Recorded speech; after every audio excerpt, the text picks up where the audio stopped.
हम यहाँ पर आपके दरमियान में इसलिए आए हैं कि आपको नेता बनाया जाए, आपको लीडर बनाया जाए ताकि आप अपने मुक़द्दर के फ़ैसले कर सकें। मेरे अज़ीज़ दोस्तों और बुज़ुर्गों, भारत की राजनीति की हकीकत यही है कि जिस समाज के पास उसका नेता होगा उसी का विकास होगा, उसी का डेवलपमेंट होगा।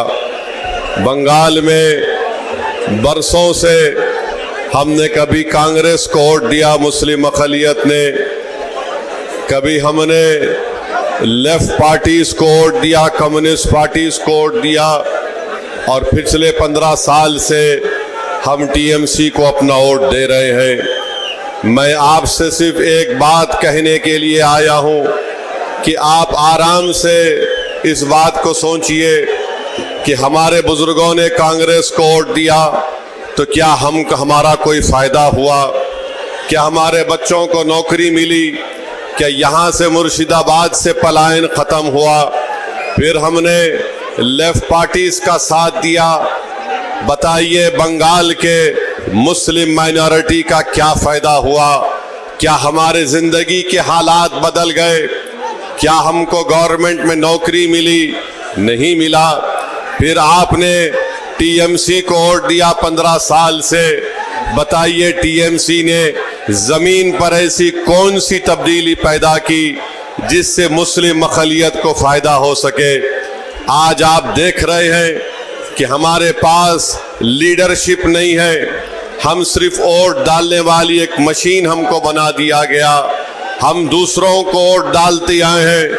आज ओवैसी आपके दरमियान में आकर आपसे अपील कर रहा है कि आप 50 साल से दूसरों को वोट देते आए, अब की बार आपको हुमायूं कबीर को वोट देकर अपने भाई को, अपने बेटे को कामयाब करना है। याद रखिए, लीडरशिप आपकी होगी तो आवाज भी आपकी उठाई जाएगी। अगर आपके वोट से आपका नेता नहीं होगा तो आपको गूंगा बनाकर रख दिया जाएगा, आपको दबाया जाएगा, आपको कुचला जाएगा। अगर आप इत्तेहाद को मजबूत करके अपने के वोट का इस्तेमाल एजेयूपी के सीटी के निशान पर और एमआईएम पार्टी के पतंग के निशान पर बटन दबाएंगे, ये कामयाबी हुमायूं कबीर की नहीं होगी, ये कामयाबी इन गरीब लोगों की होगी जो बरसों से तरस रहे हैं अपनी एक आवाज के लिए। जो लोग आज हमको गाली देते हैं, टीएमसी बोलती है कि वोट काटने को आए। ममता बनर्जी जब गुजरात जल रहा था, जब वहां पर मासूम लोगों को मारा जा रहा था, जब वहां पर 50,000 लोग 8-8 महीने कैंप में अपनी जिंदगी गुजार रहे थे, तब आप अटल बिहारी वाजपेयी का हाथ पकड़कर साथ चल रहे थे। जब आपको उनकी तकलीफ याद नहीं आई। 2005 में यही ममता बनर्जी ने पार्लियामेंट के अंदर ये कहकर डिप्टी स्पीकर के सामने फाइलें फेंक दी। क्यों फेंकी? उन्होंने कहा कि बंगाल में घुसपैठी घुस रहे हैं। आज वो बात ममता बनर्जी ने 2005 में कही थी, आज मोदी अमित शाह आकर बंगाल में 2014 से कह रहे हैं घुसपैठी घुसपैठी घुस चुके हैं। बताइए आप दोनों में क्या फर्क है? आप दोनों में कोई फर्क नहीं है। आप चाहे मोदी हो या ममता बनर्जी हो, ये कभी नहीं चाहते कि गरीब और मजलूम अवाम की इनकी आजाद लीडरशिप पैदा हो जाए। ममता और मोदी दो सगे भाई बहन के बराबर हैं, इन पर भरोसा नहीं किया जा सकता है। अगर किसी भाई पर आपको भरोसा करना है तो ओवैसी पर करिए और मेरे भाई हुमायूं कबीर पर करिए। ये ममता और मोदी की सेटिंग हो चुकी है कि दोनों यही चाहते हैं कि बंगाल में किसी भी तरीके से मुस्लिम माइनॉरिटी की इंडिपेंडेंट पॉलिटिकल लीडरशिप ना उभरे। टीएमसी के लोगों से हम पूछना चाहते हैं 4 बीजेपी के एमएलए थे, वो 4 से 77 कैसे हुए? किसने उनको कामयाब किया? बीजेपी के कितने एमपी थे 10-12 साल पहले, आज इतने एमपी कैसे कामयाब हो गए? मैं मुर्शिदाबाद की आवाम से, बंगाल की आवाम से कहना चाह रहा हूं कि हमारी लड़ाई यकीनन मुस्लिम माइनॉरिटी को, उसकी लीडरशिप को पैदा करने की है। ना हुमायूं कबीर, ना ओवैसी किसी हिंदू भाई के खिलाफ था, ना कभी रहेगा इंशाअल्लाह ताला।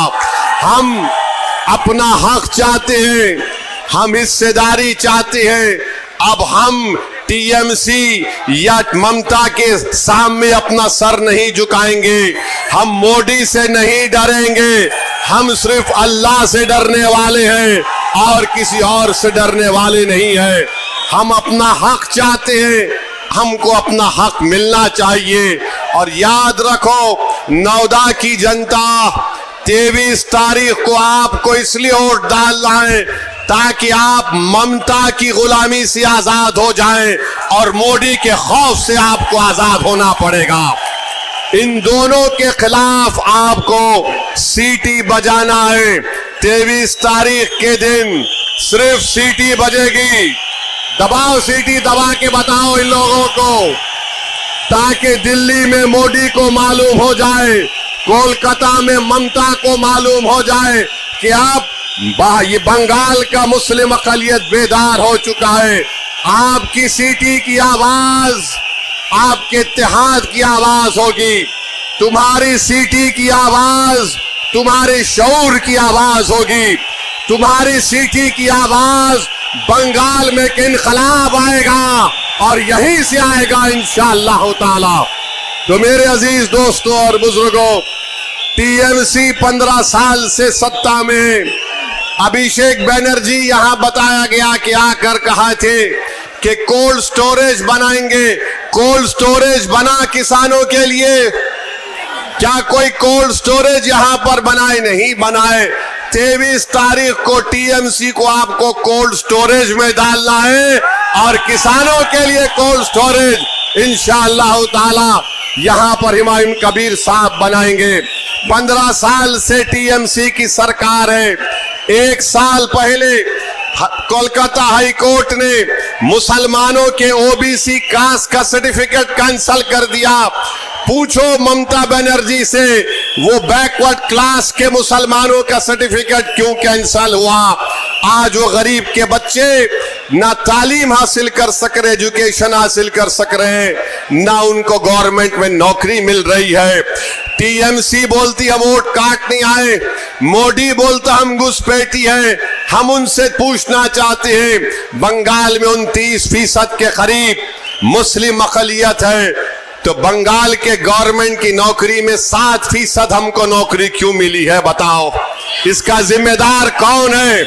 मेरे भाई, मेरे बहनों, मेरे गयूर नौजवान साथियों, अपने वोट का सही इस्तेमाल करो, हुमायूं कबीर को कामयाब करिए। इंशाअल्लाह ताला कोल्ड स्टोरेज बनेगा। यहां पर किसान पाट की ज़िराअत करता है, कुछ फायदा हुआ? किसी को कुछ फायदा नहीं हुआ। सिर्फ वोट लेना है तो ममता बनर्जी, ईद की नमाज के दिन लोग नमाज पढ़ के निकलते हैं तो ममता बनर्जी ऐसा हाथ उठाकर ड्रामा करती है। सिर्फ वोट हासिल करना है, ड्रामा करते हैं, दिल में कोई मोहब्बत नहीं है, सिर्फ हमको धोखा देकर हमारा वोट हासिल करना चाहते हैं।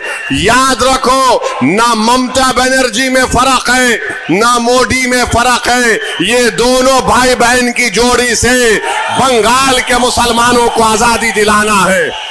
ये दोनों भाई बहन हैं, अंदर से एक है और हमारा वोट हासिल करने के लिए इस तरह की बातें करती हैं। इसी मुर्शिदाबाद जिले में हमारी माँ और बहनें बीड़ी बनाती हैं।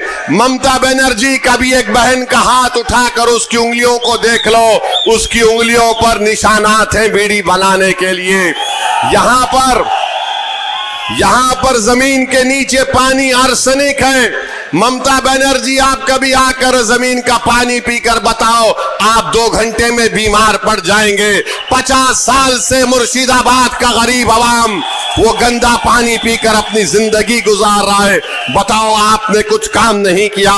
तो मेरे अजीज दोस्तों और बुजुर्गों, हम आपसे वादा कर रहे हैं कि मैं और हुमायूं कबीर साहब साथ आए हैं, सिर्फ इस चुनाव के लिए नहीं आए हैं। सुन लो मोदी और ममता बनर्जी, ये जो 2 भाई आज यहां पर मिलकर आ रहे हैं, ये सिर्फ बंगाल के चुनाव के लिए नहीं, बल्कि 29 का पार्लियामेंट इलेक्शन भी हम दोनों साथ मिलकर लड़ेंगे इंशाअल्लाह ताला। बंगाल में इनकलाब लाएंगे, बंगाल के गरीबों का उनका हक दिलाएंगे, बंगाल के मुस्लिम अक़लियत को लीडर बनाएंगे। ममता बनर्जी हमारी लीडर नहीं है, मोदी हमारा लीडर नहीं है, हमारा लीडर आप बनेंगे। गरीब का बेटा बनेगा, गरीब की बेटी नेता बनेगी। ये काम MIM और AJUP मिलकर करेगी। तो मेरे अजीज दोस्तों और बुजुर्गों, मेरी आपसे गुजारिश है कि आप अपना एक एक वोट का सही इस्तेमाल करिए। जो ममता बनर्जी है वो मोदी को कामयाब करना चाहती है, और मोदी नहीं चाहता कि ओवैसी और हुमायूं कबीर के कैंडिडेट जीत जाए। इन दोनों को हराइए, बंगाल को बचाइए। बंगाल को बचाना है, अपनी लीडरशिप को पैदा करना है। SIR के खिलाफ हम हैं और हमेशा रहेंगे। अरे हम तो सुप्रीम कोर्ट में मेरा केस चल रहा है SIR के खिलाफ, हमने खुलकर SIR पर बोला है। बहरहाल आज बरसों के बाद आपके पास एक आपका नेता आया है, आपकी सियासी लीडरशिप आई है। मेरी आपसे गुजारिश है, दुआ करिए कि हम दोनों भाइयों की जोड़ी को अल्लाह आपके वोट और दुआओं से कामयाब और कामरान कर दे। ये हमारी कामयाबी के लिए नहीं, उन गरीब मजलूमों के ख्वाबों को पूरा करना है जो पिछले 50 साल से देख रहा है कि कौन आएगा और मेरे आंख के आंसुओं को पहुंचेगा, कौन आएगा जो मेरा हाथ पकड़कर मुझे नेता बनाएगा, कौन आएगा और आकर यहां पर यूनिवर्सिटी बनाएगा। अरे जितने यूनिवर्सिटी तुमने खोले, कोलकाता के तरफ पे खोले, बताओ मुर्शिदाबाद की जनता ने क्या गुनाह किया कि तुम यहां पर गवर्नमेंट की यूनिवर्सिटी या स्कूल या एजुकेशन सेंटर कायम करना नहीं चाहते। इंशाअल्लाह ताला ये सब खत्म होगा। मेरी आपसे गुजारिश है, मुत्तहिदा तौर पर अपने वोट का इस्तेमाल करिए। TMC BJP से डरने वाले हम नहीं हैं, हम सिर्फ अल्लाह से डरने वाले हैं। मस्जिद भी बनाए हैं, घर भी बनाएंगे, दिलों को मिलाएंगे और नेता को बनाएंगे इंशाअल्लाह ताला। लीडर, आपको लीडर बनना है, आपको नेता बनना है, आपको नेता बनना है और बनाएंगे इंशाअल्लाह ताला। तो बहुत बहुत शुक्रिया।